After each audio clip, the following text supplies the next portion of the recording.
नमस्कार साथियों, आप सभी का बहुत बहुत स्वागत है आज की इस वीडियो में। आज के वीडियो उत्तर प्रदेश रेडियो विभाग से संबंधित है। आप सब जानते हैं कि रेडियो विभाग का एग्जाम आपका बहुत जल्द कंडक्ट कराया जाएगा। अगर आपने अभी तक मॉक टेस्ट या फिर अपने आप को एनालिसिस नहीं किया है तो इस वीडियो में मैं आपको कुछ टिप्स बताऊंगा जिसके थ्रू आपके नंबर और भी इंक्रीज हो सकते हैं। इस वीडियो के थ्रू मैंने 4 बिंदुओं को प्राथमिकता दी जो आपके एग्जाम के लिए बहुत ही जरूरी हैं। चारों बिंदुओं को अगर आपने बारीकी से समझ लिया तो आपके एग्जाम में बहुत कुछ फायदा होने वाला है। तो चलिए वीडियो की स्टार्टिंग करते हैं। मैं आपको चारों बिंदु बताऊँ। सबसे पहला आपका बिंदु रहेगा कि अपनी सीट कैसे एक पक्की कर सकते हैं। दूसरा बिंदु ये रहेगा करंट अफेयर कहाँ तक की आएगी। तीसरा बिंदु है कि किस सब्जेक्ट में कंपटीशन ज़्यादा है। इसमें 4 सब्जेक्ट हैं तो किस में कंपटीशन ज़्यादा रहेगा। और अगला जो आपका कह सकते हैं वैल्यूएबल क्वेश्चन है कि मॉक टेस्ट में कितने नंबर बन रहे हैं बच्चों के। अलग अलग प्लेटफॉर्म है और अलग अलग प्लेटफॉर्म पे जो हाईएस्ट नंबर बच्चों के बन रहे हैं वो कितने बन रहे हैं। अगर ये बात आपको पता चल जाती है तो आप अपना आकलन और भी अच्छा कर सकते हैं और अपनी तैयारी को और भी बूस्ट कर सकते हैं। तो चलिए पहले अपने एक एक टॉपिक को बारीकी समझने का प्रयास करते हैं। अपनी सीट कैसे एक पक्की हो सकती है। अगर आप भली बात इस बात से परिचित हैं कि आपके 2430 पोस्ट के लिए 5,40,000 फॉर्म इसमें फिलअप हुए, यानी 2430 पोस्ट के लिए 5,40,000 अभ्यर्थी लड़ रहे हैं। तो इन अभ्यर्थियों से लड़कर अपने लिए एक सीट पक्की कर पाना थोड़ा मुश्किल है, लेकिन अगर आप रेगुलर बेस पे तैयारी कर रहे हैं और पढ़ रहे हैं तो एक सीट आपकी पक्की होनी ही होनी है। मैं आपको बताऊं कि 4 टॉपिक में आप अपने कैसे तैयारी कर सकते हैं। आपके इसमें 4 सब्जेक्ट हैं, इसमें कि मैथ, रीजनिंग, जीएस और हिंदी, और पर सब्जेक्ट आपका 100 नंबर का है।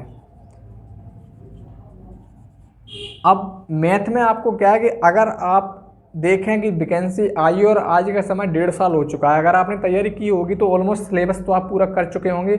अब आपके पास जो समय बचा है सिर्फ और सिर्फ प्रैक्टिस का है। तो डेली क्वेश्चन आपको कितने प्रैक्टिस के लगाने, 150 क्वेश्चन मैथ के आपको डेली प्रैक्टिस करने ही करने, चाहे वो एक ही अगर कह सकते हैं चैप्टर से संबंधित हो या फिर अलग अलग चैप्टर से संबंधित हो। अगर आप डेली 150 क्वेश्चंस की प्रैक्टिस करते हैं तो आप बड़ी इजीली सिलेक्शन ले सकते हैं। और ये आपको सिलेक्शन करने ही क्योंकि यहाँ 100 नंबर की मैथ है, तो अगर आप 150 क्वेश्चंस डेली नहीं लगा रहे तो फिर मैथ में आप बहुत कम नंबर बना सकते हैं। और ऐसे में क्या है कि अगर मैथ और रीजनिंग 2 ही सब्जेक्ट आपके ऐसे हैं, कह सकते हैं हिंदी भी ठीक ठाक सब्जेक्ट है जहाँ से आप नंबर ले सकते हैं, लेकिन जीएस पर कोई नहीं कह सकता कि कितने नंबर बने, क्योंकि हमेशा टीसीएस जब भी एग्जाम इसका कराती है, किसी भी और परीक्षा का एग्जाम कराती है, तो टीसीएस का 2 ही पैटर्न रहता है, मैथ को और जीएस को टफ करना। तो अगर आपने मैथ पर अच्छी पकड़ नहीं बनाई तो फिर आप सिलेक्शन से दूर हैं। रीजनिंग की बात करेंगे तो रीजनिंग आपको डेली 100 क्वेश्चन ही लगाने हैं, वो भी रेडियो विभाग से संबंधित ही प्रैक्टिस सेट होना चाहिए आपका, तब आप अच्छे से अपने आप को परख पाएंगे। और रीजनिंग में आपको नॉन वर्बल रीजनिंग पर ध्यान देनी है, पेपर कटिंग पर ध्यान देने, कथन एवं निष्कर्ष, कथन एवं पूर्व धारणाएं ये आपको पता होना चाहिए, मिरर इमेज आपको पता होनी चाहिए, मिसिंग नंबर पता होना चाहिए, डिक्शनरी वर्ड पता होने चाहिए, आपको आकृति छांटना, आकृति गिनना और कह सकते हैं त्रिभुज में रेखाएं गिनना और त्रिभुज पता लगाना, ये चीज़ें आपको पता होनी चाहिए। पासा से संबंधित क्वेश्चन जो भी बनते हैं, खुले पासा या फिर बंद पासा, यहाँ से जो क्वेश्चन बनते हैं वो भी आपको पता होने चाहिए। ऐसे टॉपिक जब आप कवर अप करते हैं तो फिर आपके रीजनिंग में अच्छी पकड़ बना पाते हैं, क्योंकि मिसिंग नंबर है, नंबर सीरीज है, तो ऑलमोस्ट हर बच्चा पड़ जाता है। जब क्वेश्चन आपके मिरर इमेज से कह सकते हैं या फिर आकृति छुपना या गिनना, कौन सी आकृति इसमें निहित है, कथन एवं पूर्व धारणा, ऐसे क्वेश्चन बनते हैं तो हर बच्चा नहीं कर पाता है।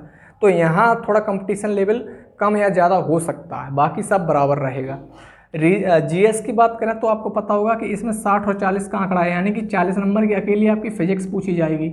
और जिस बच्चे की फिजिक्स मजबूत है वो तो सिलेक्शन ले सकता है, जिसकी फिजिक्स अगर अच्छी नहीं है तो सिलेक्शन से बहुत दूर है। 60 नंबर में आपकी हिस्ट्री, पॉलिटी, इकोनॉमी, ज्योग्राफी और static GK, current, UP GK, यानी कि सब सम्मिलित है 60 में, और 40 में अकेली फिजिक्स है। और आपको पता है कि पर सब्जेक्ट्स में आपके 50% मार्क्स लाना अनिवार्य इस शर्त रखी हुई है। अगर आपने नोटिफिकेशन नहीं पढ़ा तो पढ़ लीजिए। तो यहाँ जरूरी है कि आपको फिजिक्स में अच्छे खासे नंबर लाने ही लाने होंगे। यहाँ दोनों में आपको 50 नंबर लाने हैं, तभी आप क्वालिफाई होंगे अगले चरण के लिए। अगर आपके यहाँ जीएस में सिर्फ मान के चलिए 40 नंबर बने और बाकी आपने तीनों सब्जेक्ट्स में अच्छे खासे नंबर 70-70 ले लिए, फिर भी आप अगले चरण के लिए क्वालिफाई नहीं होंगे, क्योंकि उन्होंने शर्त रखी हुई है कि चारों सब्जेक्ट्स में 50% नंबर आने ही आने चाहिए, तभी आप अगले चरण के लिए क्वालिफाई हो पाएंगे। तो विशेष ध्यान रखना है, जीएस में आपको फिजिक्स बहुत ही अच्छी तरीके से पढ़ के जानी है। और इसकी फिजिक्स अगर टीसीएस ने इसका एग्जाम कराया तो भैया आपने देखा होगा कि अभी बीएसएफ रेडियो ऑपरेटर का एग्जाम कराया गया, जहाँ जो फिजिक्स पूछी गई है सबके रोंगटे खड़े हो गए, इस प्रकार की जीएस फिजिक्स पूछी गई है। और टीसीएस ने अगर इसका एग्जाम कराया तो फिजिक्स बहुत हार्ड लेवल की आने वाली है, इसलिए फिजिक्स को बड़ी मजबूती से पकड़ के जाएँ।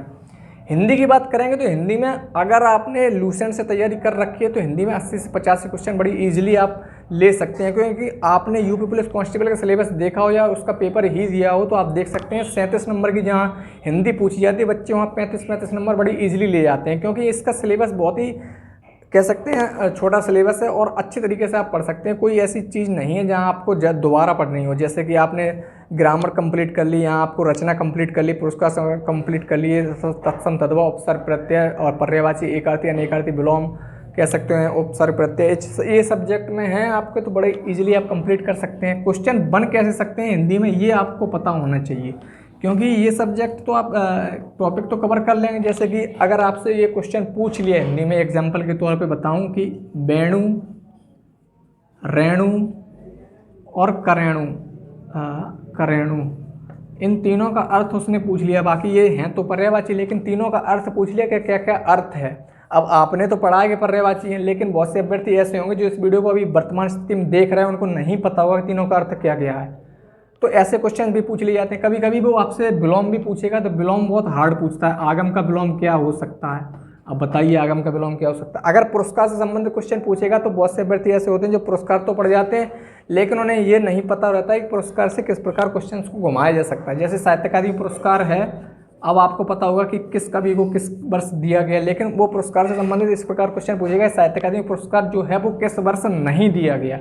अभ्यर्थी पढ़ के जाते हैं कि किस वर्ष पुरस्कार किस लेखक को दिया गया, लेकिन उसने क्वेश्चन ठीक उल्टा पूछा है कि साहित्य अकादमी पुरस्कार किस वर्ष नहीं दिया गया, तो क्वेश्चन ऐसे बनने के चांस रहते हैं। भाषा से संबंधित अगर क्वेश्चन पूछेगा कि जो भाषा का विकास हुआ तो उसमें कौन सी भाषा थी जिसे मलेच्छों की भाषा या जंगलों की भाषा कहा गया, तो अगर आपको ये नहीं पता है तो क्वेश्चन जाहिर सी बात है कि गलत होने वाला है। क्वेश्चन आपके 100 नंबर के हैं हिंदी में, हिंदी तो फिर अगर आपने थोड़ी बहुत मेहनत नहीं की तो आप हिंदी से भी चूक जाएंगे। और हिंदी और रीजनिंग 2 सब्जेक्ट ऐसे हैं जरा सी मेहनत पे आपके अच्छे खासे नंबर बना सकते हैं, तो ऐसे आप अपनी सीट इंक्रीज़ कर सकते हैं। मैथ में आपको डेली 3 घंटे पढ़ने हैं, रीजनिंग आपको डेली एक प्रैक्टिस 100 नंबर का लगाना है, चाहे 2 घंटा लगें लेकिन लगाना ज़रूर है, और फिर आकलन करते रहें, कम समय में लगाने की कोशिश करें। हिंदी में आपको डेली, मैंने आपको ये चीज़ें गिनाई हैं, डेली इनको पढ़ना ही पढ़ना है। हिंदी को डेली आप 2 घंटा देंगे ही देंगे। बाकी आपका मैथ हो गया। जीएस में आप फिर जो समय बच रहा है वो पूरा जीएस को लगा दीजिए, और जीएस में भी ज़्यादा से ज़्यादा समय फिजिक्स पर लगाएं, क्योंकि 40 नंबर अति महत्वपूर्ण फिजिक्स है आपकी, तो ऐसे आपकी एक सीट पक्की हो सकती है। अब बात आती है जो करंट अफेयर कि करंट अफेयर कहाँ तक की आई है। ये वैकेंसी आपकी जनवरी 2022 में आई थी और आज कह सकते हैं 1.5 साल से अधिक समय गुजर चुका है। अगर जनवरी 2022 में आई थी और कह सकते हैं मार्च 2022 में ही इसका पेपर होता तो आपकी जो करंट आती वो 2021 की आती, तो अभ्यर्थियों ने तैयारी भी की होगी 2021 की करंट अफेयर। लेकिन जो बच्चे इस वैकेंसी के प्रति शुरुआत से फोकस्ड है उनके लिए तो ये करंट अफेयर उनकी तैयार हो रही होगी रेगुलर बेस पे, लेकिन जो फिलहाल अभ्यर्थी 4 से 5 महीने से इस वैकेंसी के लिए फोकस्ड हुए हैं, क्या वो 2021 की भी करंट अफेयर पढ़ेंगे, तो ऐसा नहीं हो सकता। करंट अफेयर आपको सिर्फ मार्च से लेकर चलनी है, मार्च 2023 से लेकर चलनी है, और कह सकते हैं दिसंबर तक आपको चलनी है, और 10 मंथ की करंट अफेयर आपको पढ़नी होगी।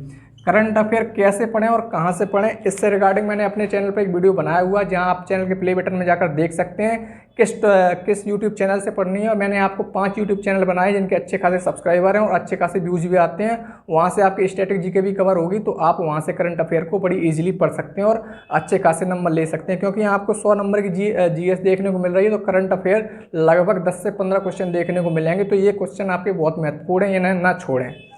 अगला क्वेश्चन जो आपका रहेगा, किस सब्जेक्ट में कंपटीशन ज़्यादा है। यहाँ आपको 4 सब्जेक्ट देखने को मिलते हैं। कंपटीशन हमेशा उस सब्जेक्ट में ज़्यादा होता है जहाँ नंबर हर बच्चा अपने आप में कह सकता है कि कमा सकता है। जैसे कि इसमें 4 सब्जेक्ट हैं, हिंदी और मान के चलें रीजनिंग, ये 2 सब्जेक्ट इसमें बड़ा सिंपल हैं और यहीं से सबसे ज़्यादा नंबर इंक्रीज़ होंगे। हिंदी में बहुत से अभ्यर्थी ऐसे होंगे जो 80 से 85 नंबर, और रीजनिंग में कह सकते हैं 85 से 90% अंक लाने की कोशिश करेंगे और ला ही रहे हैं इस टाइम।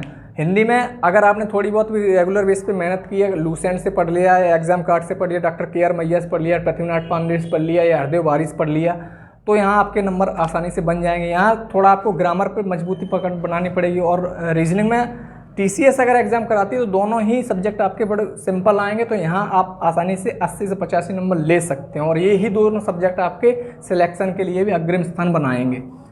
अब अगला जो आपका लास्ट है कि मॉक टेस्ट कितने नंबर बन रहे हैं बच्चों के। मॉक टेस्ट के अलग अलग प्लेटफॉर्म है, जैसे कि RW पे बहुत से अभ्यर्थी जुड़े हुए हैं, RW पे दे रहा है, टेस्ट बुक पे भी बहुत से अभ्यर्थी हैं जो मॉक टेस्ट लगा रहे हैं, और एक अपना ओले बोर्ड है उस पर भी बच्चे दे रहे हैं एग्ज़ाम। तो सबसे ज़्यादा तो अभ्यर्थी RWF जुड़े हुए हैं, कह सकते हैं कि 50,000 से ज़्यादा अभ्यर्थी RWF पे टेस्ट दे रहे हैं। टेस्ट बुक पे अगर आप मान के चलें तो 20,000 अभ्यर्थी यहाँ भी हैं। हो सकता है ये 50,000 वाले भी यहाँ भी अपने आप को जज कर रहे हों। ओनली बोर्ड पे सबसे कम अभ्यर्थी हैं, 15,000 अभ्यर्थी ही इस वैकेंसी से संबंधित ये टेस्ट लग रहे हैं। RWF का जो स्तर रहता है, अगर RWF पे आप अभी वर्तमान स्थिति में टेस्ट दे रहे हैं और आपके नंबर इतने बन रहे हैं, यानी कह सकते हैं RWF पे 270 नंबर वर्तमान स्थिति में आपके बन रहा है, तो बहुत अच्छी तैयारी है, आप सिलेक्शन के अग्रिम स्थान पर हैं। टेक्स्ट बुक का लेवल थोड़ा हाई रहता है RWF से, कुछ प्रैक्टिस सेट में थोड़ा डाउन भी किया हुआ है, तो आप कह सकते हैं 250 से या 260 के बीच में अगर आपके नंबर टेस्ट बुक पर बन रहे हैं तो अभी आप नंबर इंक्रीज भी कर सकते हैं और ये लेवल ठीक है। जब आप एग्ज़ाम देने जाएंगे तो ऑटोमेटिक आपके 30 से 35 नंबर बढ़ ही जाएंगे। और ओ लेवल पर अगर आप देखें, ओले बोर्ड पर, तो फिर यहाँ का लेवल थोड़ा डाउन रहता है। यहाँ आपके नंबर लगभग 280 नंबर बनने ही चाहिए। अगर इतने आपके प्रैक्टिस सेट बन रहे हैं प्रत्येक प्लेटफॉर्म पे तो आप सिलेक्शन के अग्रिम स्थान पर और आपका सिलेक्शन हो सकता है। अभी आपके पास वर्तमान स्थिति में 2 महीने का समय है, तो आप अपनी तैयारी का लेवल और भी बूस्ट कर सकते हैं और सिलेक्शन ले सकते हैं। उम्मीद है वीडियो में दी गई जानकारी आपको पसंद आई। वीडियो अच्छा लगा तो इसे लाइक और शेयर जरूर करिए। चैनल पर पहली बार विजिट हुए हैं तो प्लीज़ चैनल को सब्सक्राइब करके रखिए। मिलते हैं दोस्तों नेक्स्ट वीडियो में, तब तक के लिए धन्यवाद।